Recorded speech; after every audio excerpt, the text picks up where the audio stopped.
Good morning mga ka-idols. Ito na naman po tayo. Magluluto tayo ng manok na may coconut cream. At syempre, hindi nawawala ang ating bawang, luya, at sibuyas. Ayan na mga ka-idols.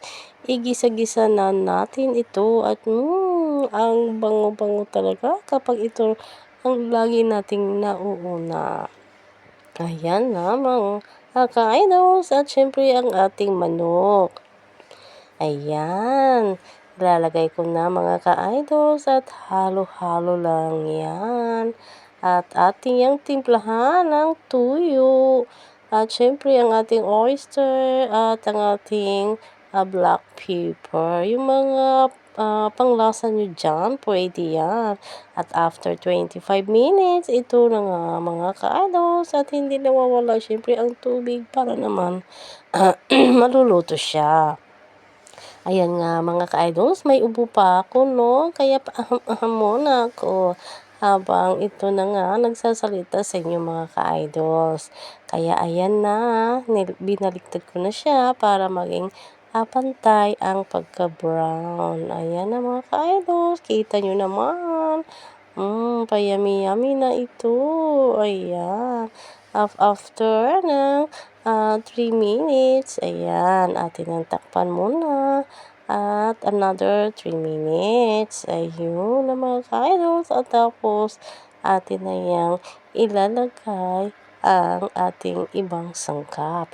Kahit anong ibang sangkap na ilagay nyo, ayan sa akin ay pepper tofu para naman may kasama ang aking manok. Ayan mga ka-idols. Ayan no.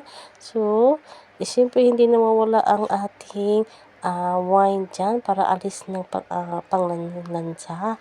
At ang ating dry pepper, ayan, para naman may kunting anghang. At syempre ang last ang ating coconut cream. Ayan na nga no, mga ka-idols. At after that, ating ihalo ng kunti ay takpan muli for 2 minutes. So, nag-total siya ng 30 minutes, mga ka-idols.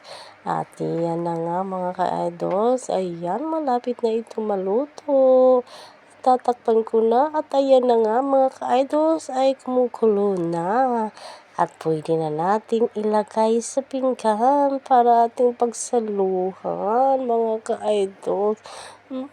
Bango-bango talaga. Ayan na siya. At atin nang ilalagay sa pinggan, mga ka-idols. Thank you for watching. Sana hindi kayo magsasawa sa susunod, mga ka-idols. Thank you. Bye-bye.